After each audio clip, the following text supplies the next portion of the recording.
Hello, my mirror heroes out there. Welcome back to my channel. For those of you who are new here, hi, my name is Lauren, and I am the Mirror Hero. What is a Mirror Hero, you ask?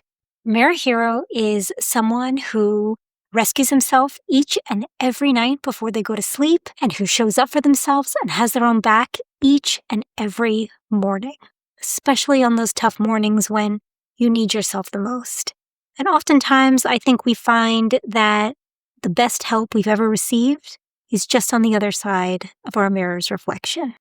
And on that note, I kind of want to just dive right in. I'm actually going to be talking through just everything that is going on in my mind, and I'll put pictures up of all the products that I'm using tonight on the screen, but I kind of want to keep the story going and flowing and not seem as choppy. So if I don't say what the product is, I'll certainly have all the information up here for your viewing pleasure. And of course, everything will be included in the description box below. So I'm a little bit nervous tonight because this coming week, I have scheduled quite a few meetings with some headhunters for finding a new job. For those of you who are new here, I lost my job a few weeks ago and I'm still reeling, but I know that I have to get back in the game.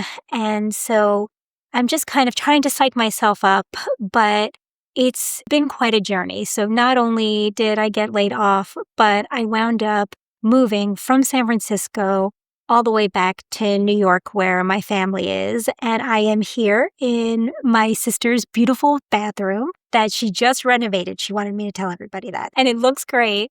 I do have the door open just a crack because I am actually doggy sitting for my brother's pup, Ralphie. He will make his YouTube debut in tomorrow's segment, but I just wanted to let you know in case it looks like a ghost is opening and closing the door. That's just Ralphie coming in, and he absolutely loves to be near me. So I do have a little bit of a shadow, but it's not a ghost. And I always joke that, in New York City apartments, I always tried to find a home that was above the 5th floor. And people would always ask me, well, why above the 5th floor? And I said, well, because mice and ghosts, they don't go that high. Whether it's true or not, I don't know. I just told that to myself. But I move on. So I don't think I've ever spoken on this channel about what I actually do for a living. But for the past almost 20 years, I've been an executive assistant, chief of staff in the finance field. But I actually didn't go to school for finance. I actually have my master's in behavioral neuroscience. So it's quite a pivot. But when I first got out of school, I was actually working in a hospital doing neurodegenerative disease research. And I realized very quickly that the job is very isolating. I mean, it is you and your petri dish, especially when, you're just starting out. And I remember just being so miserable. I mean, I'm a social butterfly, so I really didn't connect with very many of my other coworkers. And I just remember calling up my headhunter probably 6 months into the job. And I was like, you got to get me out of here. And so I remember the headhunter looking over my resume and she said, well, I see that you minored in biostats, so you can add, right? And I said, yes, I can add. And she goes, I'm going to send you on an interview. It's something totally out of your field, but silver lining, if you completely tank the interview, no one will know. Which sounded great to me. So I was like, okay, I'll go. And I, of course, walk into the interview with my soon-to-be boss. And he was looking at my resume and he said, well, you have an interesting resume. Do you know what a hedge fund is? And I said, no. And he goes, okay, do you know what time the market opens? And I just guessed. It said 9 o'clock. And he said, close, 9:30. But he said, perfect, you're hired. Probably because I didn't even know enough to ask any questions. But either way, it was the start of an incredible career. I actually loved working in finance. I loved the energy. I loved the busyness. I loved the constant learning because as a Sagittarius, I am a forever student. I love to learn. So I was like a little sponge and I was just absorbing things, and job after job, I was just learning more and more. And I really enjoyed it. And like I said before, I had been doing it for 20 years. So for at least the past 2 decades, I enjoyed my job and I was good at it. But before I started working at my last job, I had actually interviewed for an executive assistant position with a big-time beauty mogul. Hi all, investigative journalism team here at the Mirror Hero. And it has come to our attention that the original Amore Pacific vintage single extract essence that I'm using in this video has been discontinued, and it's been replaced as part of Amore Pacific's major rebrand to AP Beauty. So while I absolutely loved their fermented green tea formula, it is likely not coming back. And the AO Reboot and Renew Essence will be their functional replacement. Now, fermented essences are shown to do all the things. They strengthen the skin barrier, they hydrate, they plump, they provide anti-aging and antioxidant support. And they are able to do all of that by enhancing the absorption of larger skincare molecules into smaller, more nutrient-rich components. So it's basically like the gateway drug for all skincare enthusiasts, if we're being honest.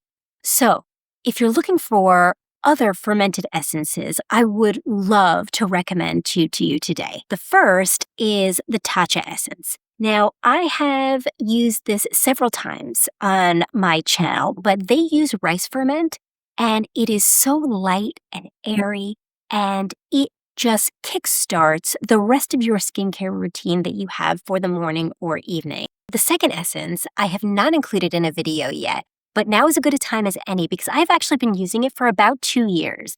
And this is the collaboration between Saro Daru and Gothamista. Now, they use 62% black ginseng extract, which is the most potent ginseng on the market. So it is no joke. It is a heavy hitter, but it is wonderful to use in either your morning or your evening skincare routine just because of how lightweight but action-packed it is. Apologies for the interruption. Mirror Hero, back to you. And honestly, I cannot disclose his name. I am using none of his beauty products tonight, but he was an older, very worldly gentleman. So when I heard that I had the opportunity to interview with this man, I was over the moon. I mean, I felt like my name had just been called as an Oscar nominee. I was just happy to be nominated, whether or not I got the job or not. I mean, I could not believe that I had the opportunity to meet this man face to face. He was a legend in my mind. And during the interview, we had the most interesting conversation. We went well over the scheduled hour that we had originally planned for. And he had such insight that I had never heard from a potential executive, from a potential boss, right? But I do want to share the last piece of advice that he had given me before the end of the interview. And that's why I think I'm so nervous about meeting with headhunters later this week. Now, to put it in context, we had been talking for over an hour, so I really thought I had hit the ball out of the park. I thought the job was mine when he dropped this kryptonite-laced bomb into the conversation. He said, "You have a fantastic resume. You went to incredible schools, but you are entirely overqualified for this job, and I cannot, in good conscience, give it to you." And while I opened my mouth to convince him otherwise, and I don't know, what was I really going to say?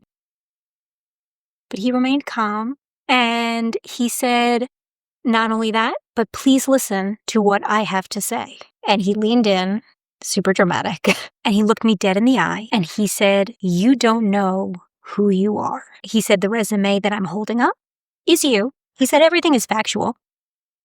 But he said, "You don't know who you are." He said, "I've just spoken to you for an hour. And my hope for you is that the next time I hear your voice or see your face, that you are doing something else." And I froze.